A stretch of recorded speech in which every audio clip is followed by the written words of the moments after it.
ꯑꯩꯈꯣꯏꯒꯤ NGOꯁꯤꯡ ꯑꯃꯗꯤ ꯁ꯭ꯇꯨꯗꯦꯟꯠꯁ ꯑꯣꯖꯥꯁꯤꯡꯕꯨ ꯇꯥꯟꯅꯖꯔꯤ ꯑꯩꯈꯣꯏꯒꯤ ꯉꯁꯤꯒꯤ ꯇꯣꯄꯤꯛꯁꯦ ꯑꯩꯅ ꯌꯨꯝꯗ ꯄ꯭ꯂꯥꯟ ꯇꯧꯔꯒ ꯁꯤ ꯉꯥꯡꯅꯤ ꯍꯥꯏꯅ ꯂꯥꯛꯇ꯭ꯔꯦꯕ ꯑꯩꯈꯣꯏꯒꯤ ꯄ꯭ꯔꯦꯛꯇꯤꯀꯦꯜ ꯑꯣꯏꯅ ꯇꯧꯔꯒ ꯂꯥꯛꯄꯅꯦ ꯑꯗꯨꯕꯨ ꯇꯥꯏꯃꯤꯡꯁꯤꯅ ꯌꯥꯗꯕꯅ ꯑꯩ ꯈꯤꯇꯪ ꯑꯗꯨꯝ ꯇꯞ ꯇꯞꯅ ꯉꯥꯡꯉꯛꯀꯦ ꯌꯥꯝꯅ ꯐ꯭ꯔꯤꯗ ꯑꯣꯏꯅ ꯑꯗꯨꯒ ꯑꯩꯈꯣꯏꯒꯤ ꯍꯧꯖꯤꯛ ꯍꯧꯖꯤꯛ ꯂꯩꯔꯤꯕꯁꯤ ꯃꯅꯤꯄꯨꯔꯗ ꯁꯥꯟꯅꯕꯗ ꯀꯜꯆꯔꯗ ꯌꯥꯝ ꯆꯥꯎꯈꯠꯂꯦ ꯑꯗꯨꯒ ꯇꯦꯛꯅꯣꯂꯣꯖꯤꯁꯦ ꯁꯨꯝ ꯃꯅꯤꯡ ꯍꯟꯈꯤꯕ ꯇꯧꯕꯁꯦ ꯑꯩꯅ ꯈꯤꯇꯪ ꯅꯨꯡꯉꯥꯏꯖꯗꯕ ꯑꯗꯒꯤ ꯑꯩꯈꯣꯏꯅ ꯄꯨꯊꯣꯛꯏꯕ ꯄꯣꯠ ꯃꯌꯥꯝꯁꯤ ꯄꯨꯊꯣꯛꯈ꯭ꯔꯦ ꯍꯥꯏꯔꯒ ꯂꯣꯏꯁꯤꯟꯕꯒꯨꯝꯕ ꯑꯗꯨ ꯁꯤꯖꯤꯟꯅꯗꯕ ꯍꯥꯏꯇꯥꯔꯦ ꯍꯟꯗꯛ ꯇꯧꯕꯗꯨꯁꯤꯅ ꯄꯨꯊꯣꯛꯑ ꯃꯇꯨꯡꯗ ꯁꯤꯖꯤꯟꯅꯔꯒ ꯑꯦꯄ꯭ꯂꯥꯏ ꯇꯧꯔꯀꯥꯟꯗ ꯑꯩꯈꯣꯏꯅ ꯁꯦꯜ ꯇꯧꯕꯒꯨꯝꯕ ꯑꯩꯈꯣꯏ ꯏꯀꯣꯅꯣꯃꯤꯛꯇ ꯆꯥꯎꯈꯠꯅꯕ ꯍꯥꯏꯇꯥꯔꯦ ꯑꯩꯈꯣꯏ ꯃꯃꯥꯡꯗ ꯇꯧꯔꯝꯃꯤꯁꯤꯗꯤ ꯖꯁ ꯄꯨꯊꯣꯛꯑꯒ ꯄꯣꯠꯁꯦ ꯁꯤꯖꯤꯟꯅꯗꯕꯤꯗ ꯑꯗꯨꯝ ꯅꯝꯊꯅ ꯊꯝꯈꯤꯕꯅ ꯄꯩꯁꯥꯁꯨ ꯃꯥꯡꯕ ꯀꯥꯟꯅꯕꯁꯨ ꯑꯣꯏꯗꯕ ꯑꯗꯨꯗꯒꯤ ꯑꯩꯈꯣꯏ ꯁꯥꯔ ꯖꯦꯅꯤꯁꯀ ꯇꯥꯟꯅꯔꯀꯥꯟꯗ ꯁꯨꯃꯥꯏꯅ ꯇꯧꯁꯤ ꯀꯥꯟꯅꯕꯔꯣꯝ ꯆꯠꯁꯤꯑꯅ ꯍꯥꯏꯅꯔꯒ ꯑꯩꯈꯣꯏ ꯄꯨꯟꯁꯤꯟꯖꯕꯅꯦꯕ ꯑꯗꯨꯒ ꯑꯩꯈꯣꯏꯅ ꯇꯧꯔꯛꯀꯗꯕꯁꯤ IoT ꯏꯟꯇꯔꯅꯦꯠ ꯑꯣꯐ ꯊꯤꯡ ꯑꯃ ꯂꯩꯌꯦꯕ ꯀꯃꯥꯏꯅ ꯇꯧꯒꯦ ꯀꯥꯟꯗ ꯑꯩꯈꯣꯏꯅ ꯌꯦꯟ ꯃꯆꯥꯛꯁꯦ ꯀꯃꯥꯏꯅ ꯑꯩꯈꯣꯏꯒꯤ ꯐꯤꯗꯤꯡ ꯍꯥꯏꯇꯥꯔꯦꯀꯣ ꯑꯣꯇꯣ ꯐꯤꯗꯤꯡ ꯑꯃ ꯂꯩꯌꯦꯕ ꯊꯝꯃꯀꯥꯟꯁꯤꯗ ꯑꯩꯁꯦ ꯁꯤꯗ ꯃꯤꯇꯤꯡ ꯌꯥꯎꯔ ꯂꯩꯔꯦꯕ ꯇꯥꯏꯃꯤꯡꯁꯦ ꯃꯆꯥꯛ ꯊꯥꯛꯄ ꯃꯇꯝꯗ ꯌꯧꯔꯛꯀꯗꯣꯏꯅꯦꯕ ꯌꯧꯔꯛꯄ ꯃꯇꯝꯁꯤꯗ ꯑꯩꯒꯤ ꯐꯣꯟꯗ ꯑꯗꯨꯝ ꯊꯥꯛꯇꯣꯏꯅꯦꯕ ꯁꯨꯃꯥꯏꯅ ꯇꯦꯛꯅꯣꯂꯣꯖꯤꯁꯦ ꯃꯇꯝ ꯃꯥꯡꯍꯟꯗꯕ ꯍꯥꯏꯇꯥꯔꯦꯅꯦ ꯑꯩꯈꯣꯏꯒ ꯁꯨꯝ ꯔꯤꯂꯦꯇꯦꯠ ꯑꯣꯏꯅ ꯐ꯭ꯔꯤ ꯑꯣꯏꯅ ꯑꯗꯒꯤ ꯐ꯭ꯔꯦꯟ ꯑꯣꯏꯅ ꯆꯠꯃꯤꯟꯅꯅꯕ ꯌꯥꯝ ꯀꯟꯅ ꯍꯣꯠꯅꯔꯤꯕ ꯗꯦꯟ ड्रोन्स लैरे अदगी रोबोटिक्स याम तौर रोबोटिक्स कमाई तौर कांदा अखोइना फार्मदा हई हेक्पगुंबा देन पेस्टिसाइड का पायर काप नतबा अखोइना चटला कापसु लैबा मसिगी मेनली ओइना पायर कापसि तौजे हजि ड्रोन जी खितंग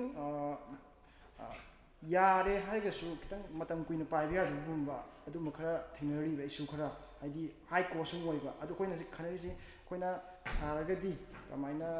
कॉस्ट लो कॉस्ट फंगदगे कानई हाइदनसु अखोइगी फार्मरसिना हाइबजे पुथो लैबदि ngамदबनिना अमु useless तादुरिबा लैबु ngамजदबनिना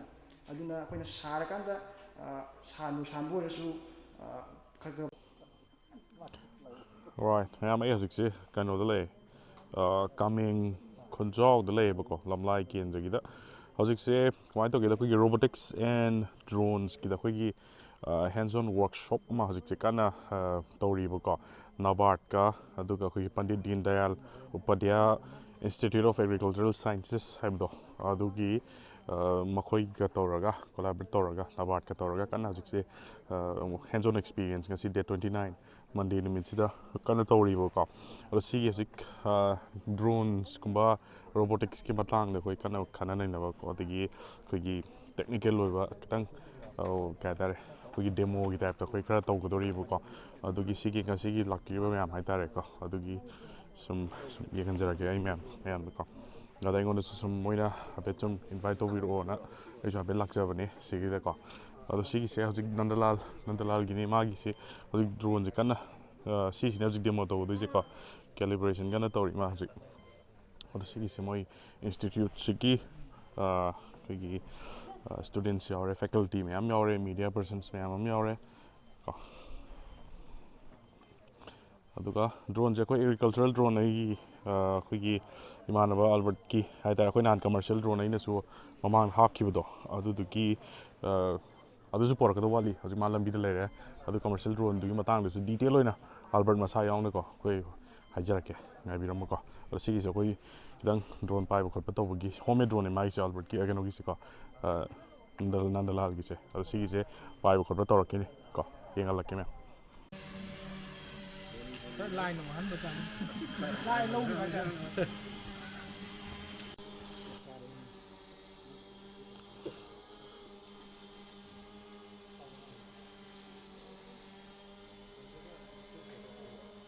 siapa yang tak pernah nandalal gi demo drone je agi kana pai ma ngara ka tang sa bane sigi se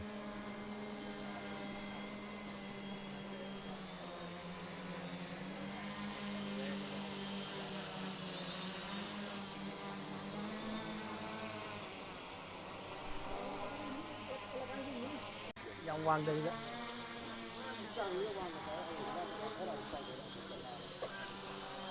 Kita apa je? Yang kita. Ini wang dia ada. Ini paling dia berapa sih? Paling berapa sih? Ini paling kita itu. Saya itu. Ini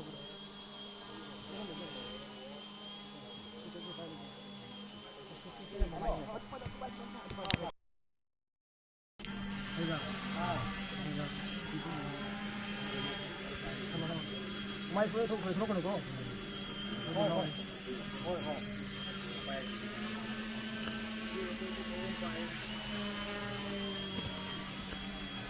nó đang lấy gì keo quăng là phải về nó thì cam ya cái phải quăng ya này vậy đang quăng cái này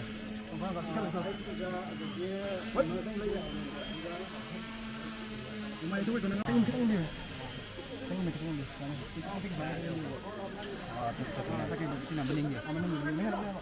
ai sẽ lôi nó mi lôi nó phải hali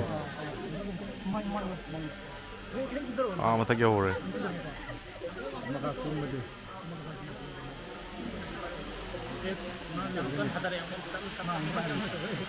kok kacil kami kok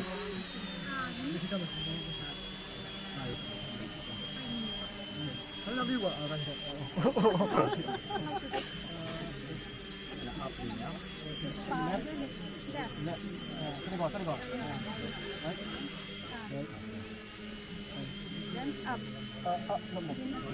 Fun.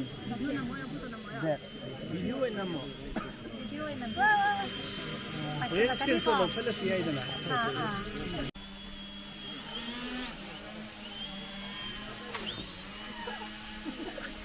stability sub yang mấy này mais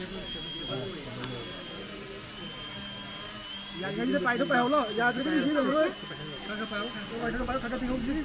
dan tak ada mata tu pai kecil memang mau udah drone se sini ada apa nanti dom kata re dom khang dah bani ko aduna demo ni मैं आने piece के किन्होंने सी agricultural purpose को मोई agricultural student में हम जी कहता है हमारे technology का इधर relate हुए हद माय तारे को हावी technology यार तो याद रहे ना कुछ क्या अदुना वही ना बक खसी agri university agri students वही ग्रामो वही वही ना बक सिकी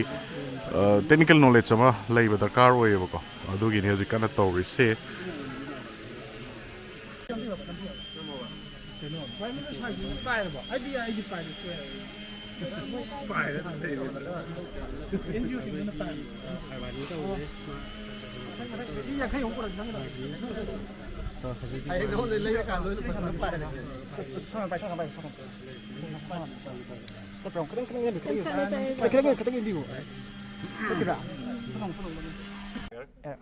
Just ngasi koi usai di set sabai ko kamai tu sani siji ki oina di koi ki payload kuma yaudri ba koi tongan hapsal ka duni ba ai motor chau ba pangkha chau ko duni ba but sidi koi na kamai sagani khot kini haji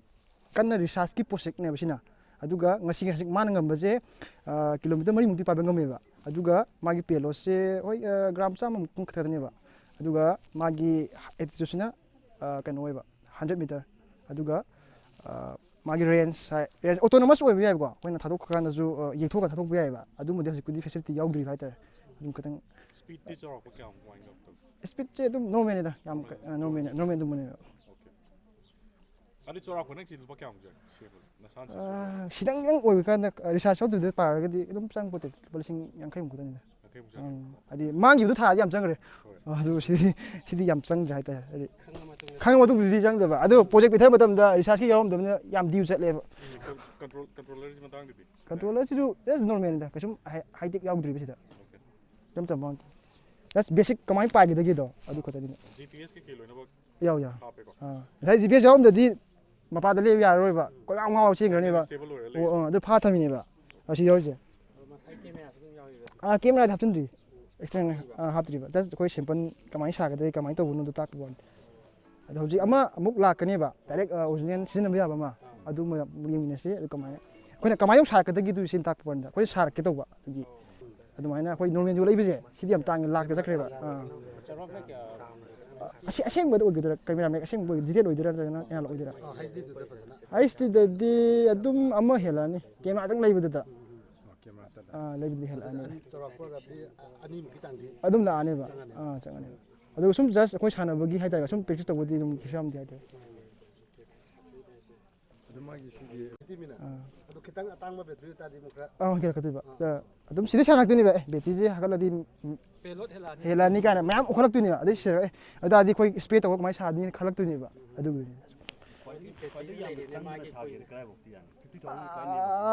50,000다 숨막이도 야네바 에그저기도디 모토 못 거너러 에그저는 kwaidi 픽나 사게 하이브 미니멈 제 그래 미니멈 ꯌꯥꯝ